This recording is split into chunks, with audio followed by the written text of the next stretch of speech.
Bonsoir Marie-Laure, mesdames et messieurs, bonsoir.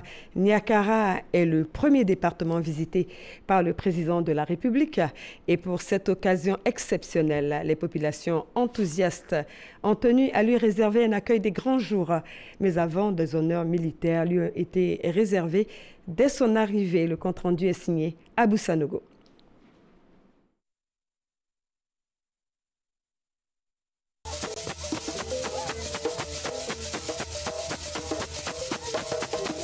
Niakara Madougou, première étape de la visite d'État du président de la République Alassane Ouattara dans la région du Hambol. Une visite qui a mobilisé l'ensemble des élus, cadres et forces vives de la région qui ont fait nombreux le déplacement à la rentrée de la ville pour recevoir le chef de l'État qui est venu par la route. Accueilli par le vice-président de la République Daniel Kablan-Duncan, le président de la République Alassane Ouattara a reçu les honneurs militaires rendus par la musique de la gendarmerie nationale, le drapeau de l'État et sa garde, 2 pelotons de l'école de gendarmerie de Torogué et 3 sections du bataillon blindé, l'ensemble des troupes aux ordres du commandant Ouattara Meyerigé André. À travers les échanges de civilité avec les grands commandements et surtout avec les cadres et les élus de Niakara Madougou, le président de la République Alassane Ouattara a pu mesurer leurs attentes. Nous sommes heureux d'être à Niakara. Je crois que c'est une belle opportunité de venir revoir les populations, les parents de Niakara, pour leur dire que nous sommes donc engagés à continuer de travailler pour le bien-être de toutes les populations. Et aussi de les écouter, de voir ce qui n'a pas encore été fait.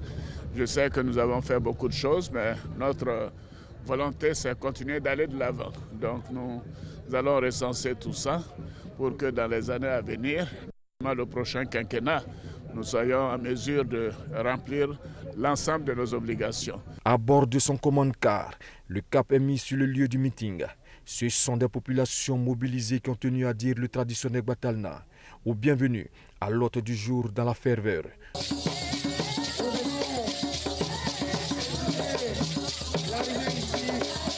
Alassane Ouattara a pu sentir la chaleur des populations. Le site du meeting a refusé du monde. Danse traditionnelle, on chalonnait tout l'espace.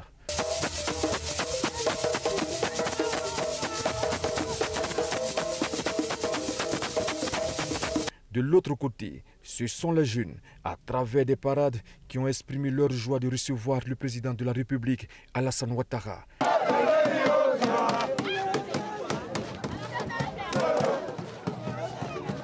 Le moins que l'on puisse dire, c'est que le président de la République, Alassane Ouattara, a été accueilli dans la ferveur et dans la liesse.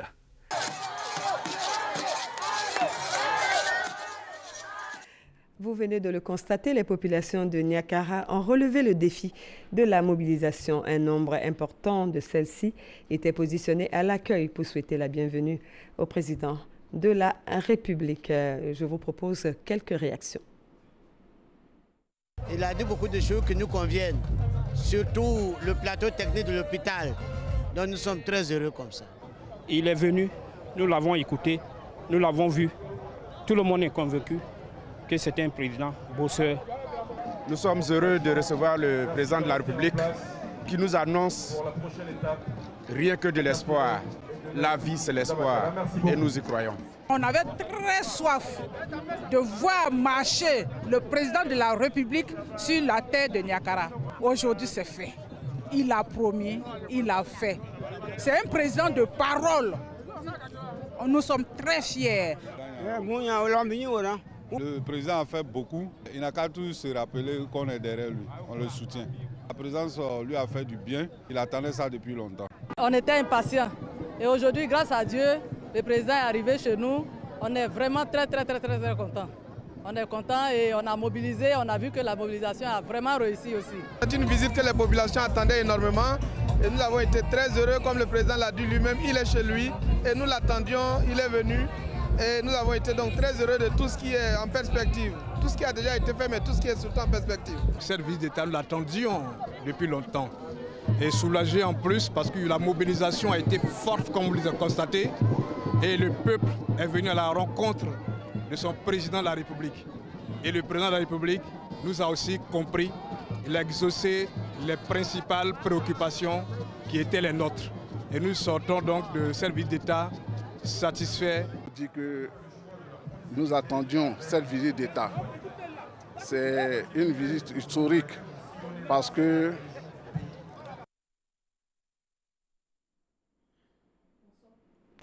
le président de la République a animé ce jeudi son premier meeting à Niakara dans le cadre de la visite d'État dans le Hambol.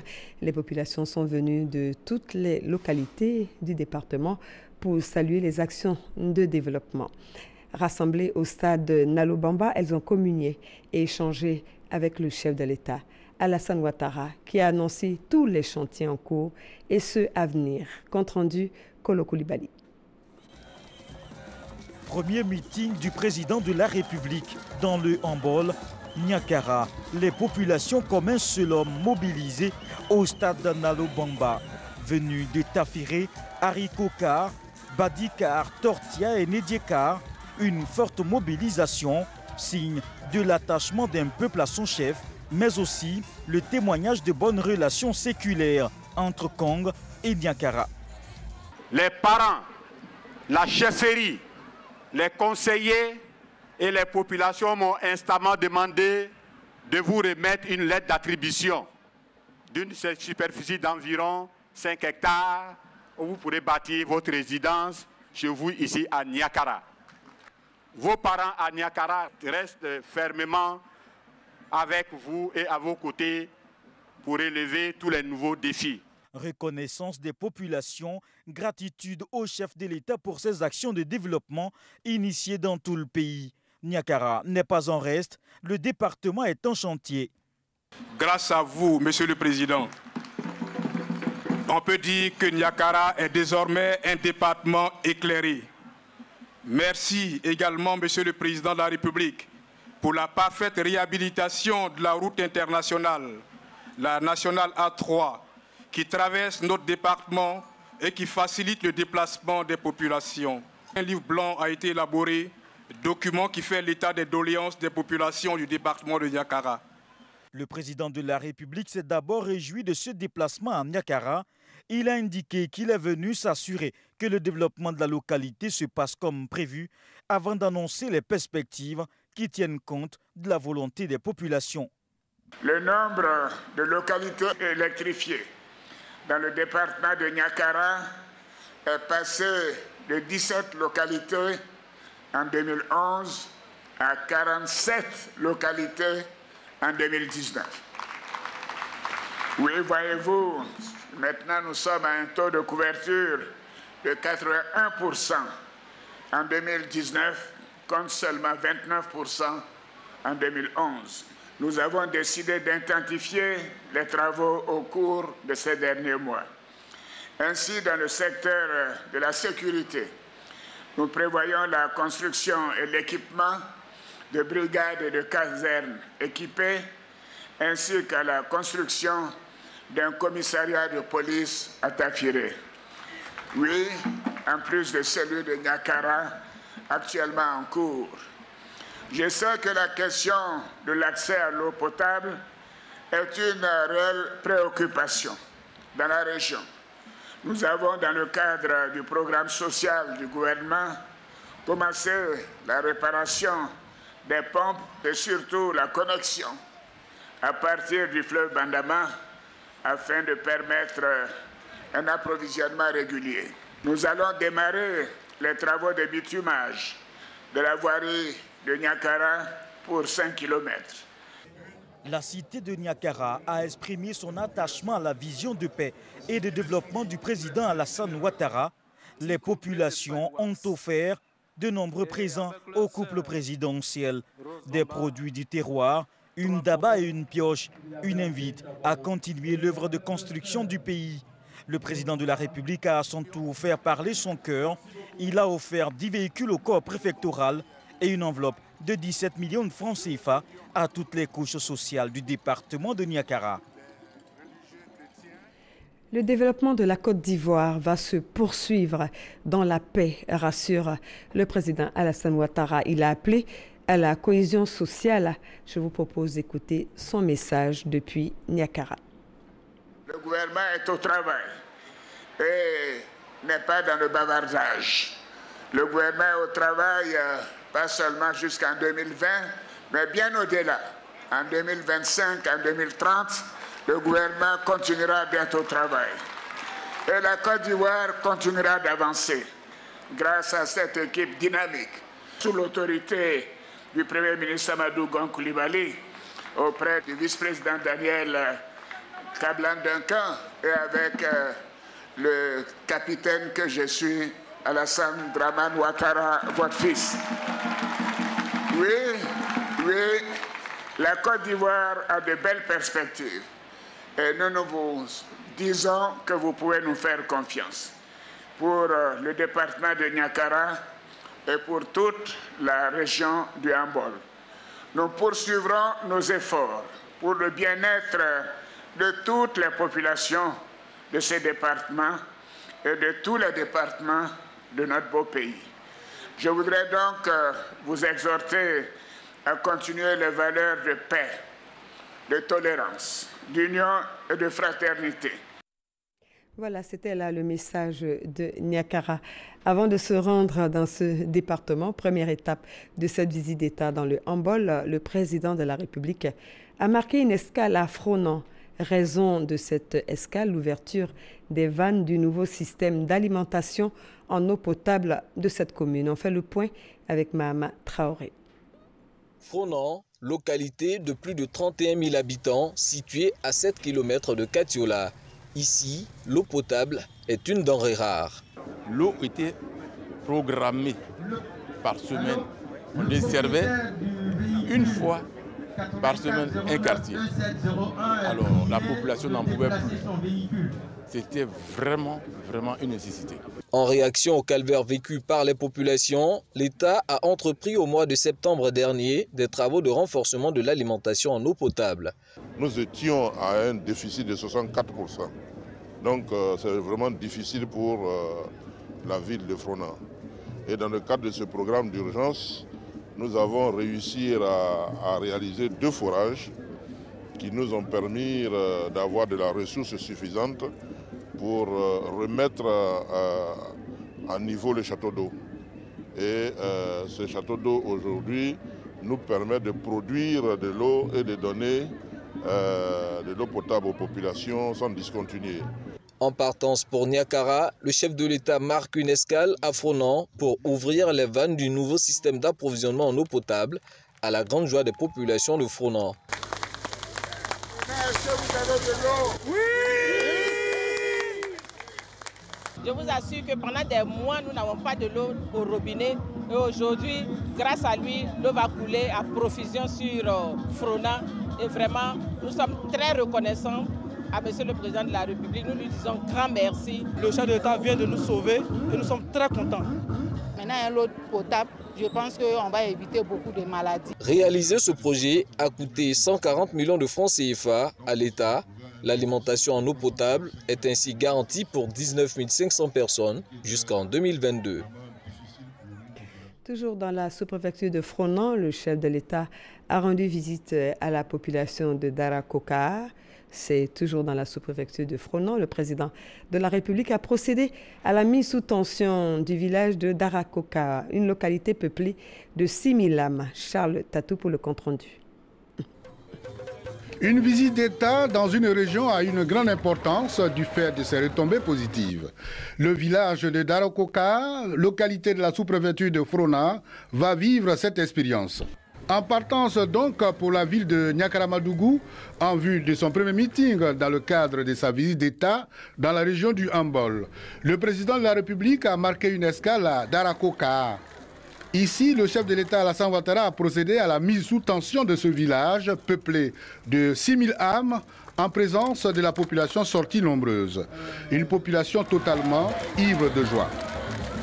Maintenant, il faut un sous-préfet sur place avec une commune. Voilà. Sur place au moins. Est-ce que vous avez de l'eau? et puis un château d'eau que toutes les femmes vont avoir les robinets dans les maisons ou dans la cuisine. Bon, alors, tout le gouvernement est là, donc on va faire le nécessaire. Une faveur a été également faite à une famille démunie du village. Le président de la République, Alassane Ouattara, a pris l'engagement de prendre en charge les frais d'électricité de la famille Koulibaly pendant 1 an. Le village de Darokoka fait partie des localités historiques du pays. La localité a abrité l'installation des premiers colons et l'une des premières écoles primaires dans la région du Hambol qui totalise aujourd'hui les 100 ans d'existence.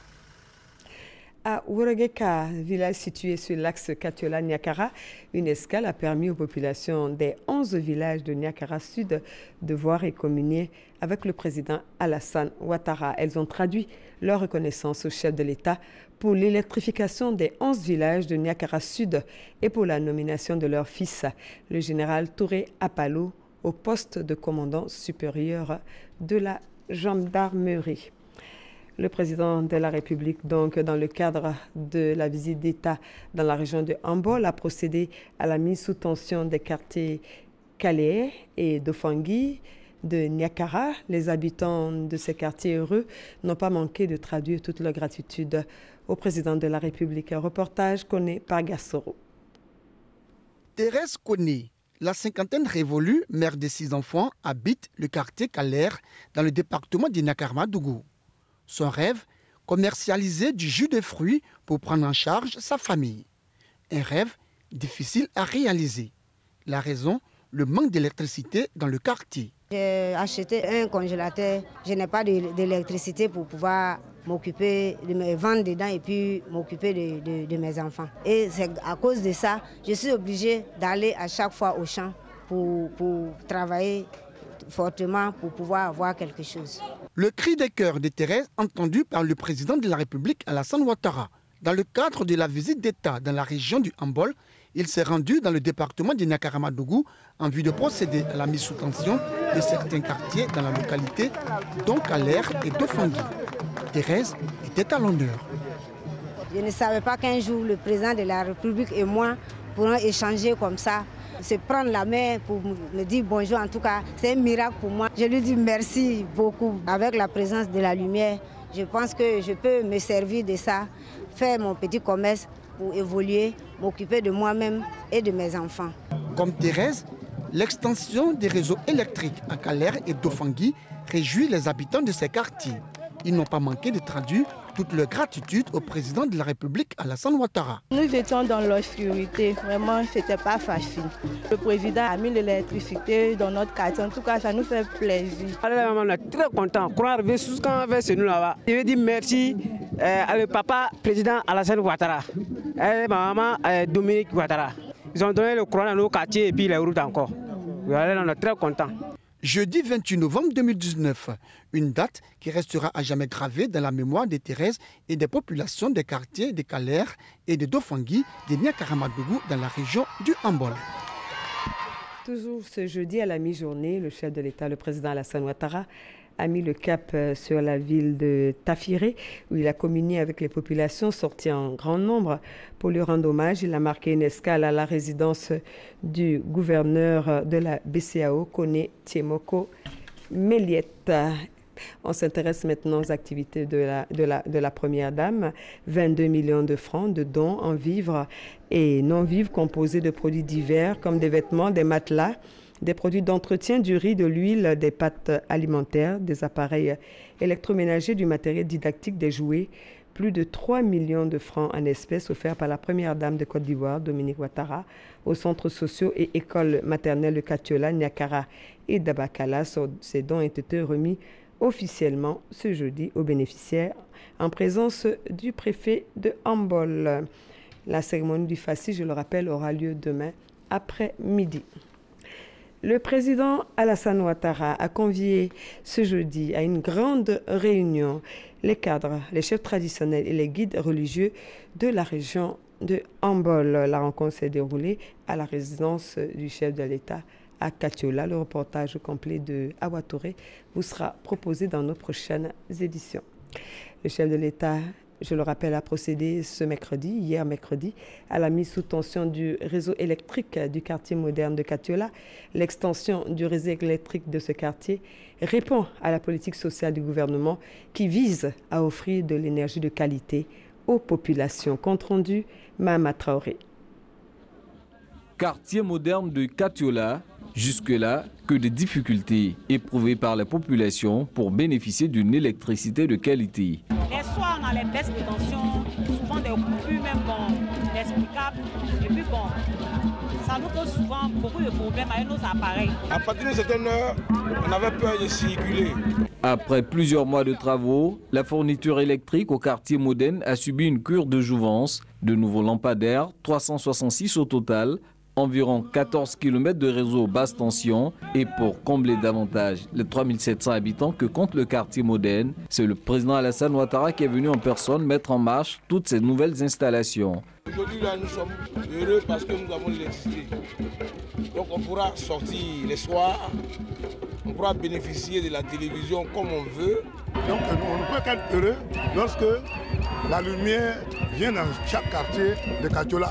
Ce quartier n'est pas le seul à avoir bénéficié de travaux d'extension du réseau électrique. Le quartier moderne de Katiola fait partie de ces 40 quartiers qui ont fait l'objet d'extension au cours de ces dernières années. Donc, beaucoup de travaux ont été faits dans la région du Hambol. Et ces travaux ont permis de faire passer le taux de couverture d'électricité dans la région du Hambol de 13% en 2011 à aujourd'hui 80% à fin octobre 2019. Donc en 8 ans, le taux de couverture a été multiplié par 6. Pour la ville de Katiola, les travaux d'extension du réseau électrique effectués dans plusieurs quartiers ont coûté 1,3 milliard de francs CFA.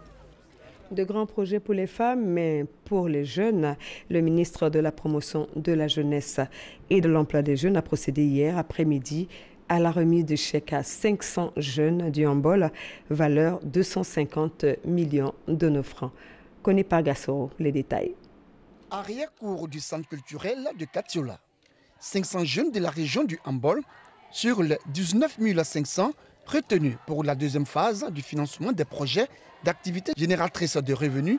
Agir pour la jeune Acte 2 reçoivent des mains des membres du gouvernement leur chèque d'une valeur de 256 410 000 francs CFA. Une action qui s'inscrit dans le cadre du programme social du gouvernement 2019-2020. C'était à l'occasion de la visite d'État du président de la République Alassane Ouattara dans la région du Hambol. Elle vise à favoriser l'insertion professionnelle des jeunes par l'entrepreneuriat. Dans le cadre de ce programme, ce sont 19 500 jeunes qui, d'ici la fin du mois de décembre, vont bénéficier d'un financement total de 10 milliards de francs CFA. Je suis heureux d'annoncer aux élus du Hambol que, sur instruction du Premier ministre, ce sont plus de 6 500 jeunes qui vont dans la région du Hambol, dès l'année prochaine, bénéficier donc du programme social du gouvernement. Cette cérémonie de remise de chèques Agir pour les jeunes Acte 2 a bénéficié du soutien des membres du gouvernement et du Premier ministre Amadou Gon Coulibaly, représenté par le ministre de l'Intégration africaine et des Ivoiriens de l'extérieur. Cette aide va leur permettre de sortir de la précarité. Ils pourront ainsi se prendre en charge et devenir des jeunes responsables. Et vous avez bien vu, chers jeunes, que le président de la République, le Premier ministre et le gouvernement ivoirien respectent scrupuleusement toutes les promesses qu'ils font, et notamment à la jeunesse, qui est la catégorie la plus importante de la population ivoirienne. Heureux, les bénéficiaires ont tenu à témoigner toute leur gratitude au président de la République Alassane Ouattara et à son gouvernement. Ils promettent en faire bon usage. Sentiment de joie et de fierté parce que je fais partie de la première sélection d'Agir 2. Merci à tout le gouvernement, en particulier Monsieur le Président. Là où je vous parle, je tremble de joie et je suis tellement contente. Je vais dire merci à l'agence Emploi Jeunes qui aujourd'hui m'a financé une somme de 800 000 francs pour commencer mon activité pour être autonome. En 2020, 112 000 jeunes bénéficieront d'un financement dans le cadre de la phase 3 de l'opération Agir pour les jeunes, conformément au programme social du gouvernement axé sur l'emploi et l'autonomisation des femmes. Voilà, de très bonnes nouvelles pour la jeunesse. Tortilla, sous-préfecture dans le département de Niakara, dans la région de Hambol. La localité est connue pour posséder un sous-sol riche en diamants. 2 entreprises y étaient installées dans les années 70 à 80 pour exploiter cette pierre précieuse. Aujourd'hui, tout s'est arrêté. Le diamant n'est plus qu'un lointain souvenir et Tortilla est resté dans un état de léthargie. Découverte d'une ville, objet de toutes les attentions hier, devenue aujourd'hui l'ombre d'elle-même, gagnée par la lumière. Eugène Atoubé. Il y a des villes dont la réalité qu'elles offrent à voir est bien différente de ce que leur nom évoque ou de la représentation que l'on s'en fait. Bienvenue à Tortilla. Ce qui est vu, ce qui est découvert illustre cette réalité à la fois déconcertante et pathétique. Une lourde chape de misère enveloppe la ville.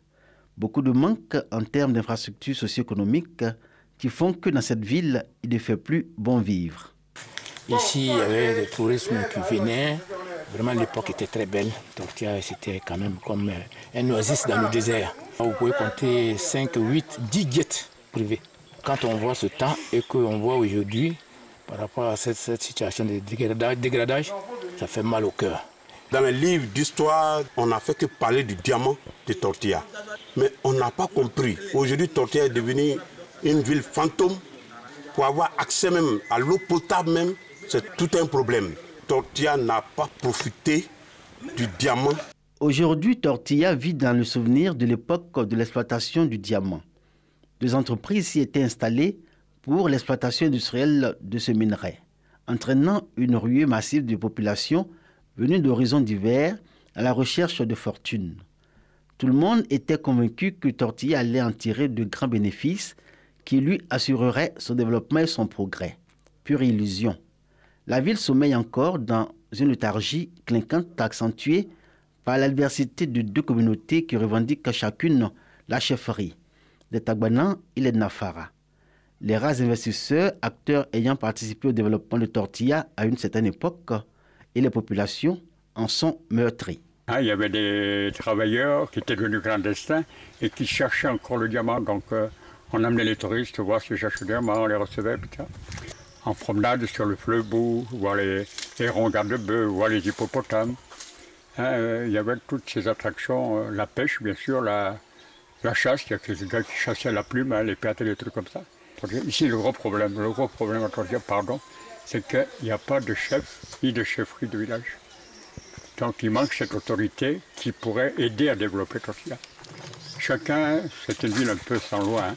Chacun fait comme il veut, fait ce qu'il veut. Et puis il n'y a pas tellement de gens qui s'intéressent à ce que tout se passe. Il faudrait qu'il y ait une union de la part du peuple de Tortilla. Tout le monde s'assemble comme une seule personne pour essayer de dire ce qui ne va pas et pour colmater un peu les brèches pour pouvoir aller de l'avant. On espère qu'un jour, les choses vont reprendre par la grâce de Dieu. Il y a de l'espoir qui renaît et j'ai foi en l'avenir. Dans la ville de Tortilla, nombreux indicateurs de la léthargie de cette ville sont visibles, comme ces 2 bâtiments en construction abandonnés aux broussailles depuis de nombreuses années, l'un devant abriter les nouveaux locaux de la sous-préfecture et l'autre ceux de la mairie. On relève toutefois des signes de la volonté des autorités municipales à assurer aux populations le bien-être et le progrès. Parmi ceux-ci, le nouveau forage construit par la nouvelle équipe municipale pour résoudre la question de l'accès des populations à l'eau potable. Les 2 forages qui ont été créés depuis 1972 jusqu'à aujourd'hui, ça tarit. La mairie a pris sur elle de faire un forage à hauteur de 46 millions. Et quand vous allez regarder dans le Hambol, une commune qui a pu investir 46 millions pour faire un forage, rien que pour donner de l'eau à sa population, il n'y en a pas. Tortilla, une localité aux besoins innombrables qui cherche à sortir de son enclavement. Une seule route via Niakara pour entrer à Tortilla ou en sortir. 45 km de pistes irrégulièrement reprofilées qui font de Tortilla une ville difficile d'accès. Le tronçon Niakara-Tortilla, quand le gouvernement fasse l'effort de nous bitumer cette voie. Pratiquement, ça va nous faire 3 ou 4 ans. À saison pluvieuse, juste après le pont de Banama, quand l'eau déborde, les passagers, une fois arrivés au pont, on est obligé de décharger les passagers Et c'est une pirogue qui est obligée de les faire traverser sur l'autre côté en allant pour Niakara. S'il y a un pont à Tortia, si le fleuve Le Bou qui relie Tortia et le département de Diko-Dougou, Séguéla, Mankono, mettre de goudron aussi sur la voie de Tortia à Niakara et avoir un pont, tout est gagné pour Tortia. Hier, l'opulence et aujourd'hui, la grande misère. Voilà résumé le visage de Tortia. Il se raconte que les chercheurs du diamant auraient violé certains interdits pour lesquels la ville paie aujourd'hui le prix de sa léthargie. Les élus et les populations s'en remettent à l'État pour engager à nouveau Tortilla sur le chemin du développement et du progrès. Ce reportage était signé Eugène Atoubé. Dabakala, deuxième étape de la visite d'État après Niakara. Allons-y à la découverte de ce département avec cette carte postale signée Kader Sogodogo. Le département de Dabakala est situé dans la région du Hambol. C'est le terroir des peuples Djimini, Djamala et Malinké. Ils sont à la fois cultivateurs et forgerons. C'est d'ailleurs cette deuxième activité qui doit son nom au département. Selon les garants de la tradition, tout remonte à la réponse donnée à un explorateur blanc, Ambé Daba Kala, qui signifie « je fabrique Madaba ». Le département de Dabakala dispose aujourd'hui de 10 sous-préfectures: Bassawa, Boniere-Dougou, Dabakala, Fumbolo, Niéméné, Satama Sokoro, Satama Sokura, Sokala Sobarat, Tendene Bambarasso et Yaossé Dougou. Sa superficie est de 9 670 km² avec une population qui avoisine les 200 000. L'anacade, le coton et l'igname constituent des richesses agricoles pour le département. Samori Touré, le guerrier, y a séjourné. C'est pour cela que le département est fortement islamisé. L'ex-gouverneur de Côte d'Ivoire, l'explorateur Louis-Gustave Binger, y a également séjourné. C'est le 10 juillet 1975 que Dabakala a été érigé en chef-lieu de département. Le département de Dabakala s'apprête donc à recevoir pour la première fois un chef d'État en exercice qui vient en visite d'État. Et ce sera le 29 novembre 2019. Voilà, demain, un autre temps fort de la visite d'État du président Alassane Ouattara. C'est l'étape de Dabakala. Dabakala qui compte 10 sous-préfectures. À 9 h, le président Alassane Ouattara va procéder au lancement des travaux de bitumage de l'axe Satama-Sokoro-Satama-Sokura et Bassawa. À 10 h, le chef de l'État sera accueilli à l'Arc de Triomphe de Dabakala. Le meeting est prévu à 11 h au stade de la ville. Après le meeting, le président de la République se rendra à Niéméné, le village du ministre Ali Koulibaly, puis à Timbé pour une autre visite. La première dame de Côte d'Ivoire, Dominique Ouattara, sera, elle, en compagnie des femmes de tous les départements de la région de Hambol pour la remise des chèques du FAFSI. Retenez, avant de nous séparer, que le président de la République a passé avec succès le test de son passage à Niakara. 5 km de bitume, un renforcement du réseau électrique et d'adduction en eau potable. Et cette phrase qui marquera les mémoires, et je cite, « Le gouvernement est dans le travail et pas dans le bavardage » avec le capitaine Alassane Ouattara. Fin de ce journal spécial depuis la station régionale de RTI Bouaké. À demain. À vous, Marie-Laure.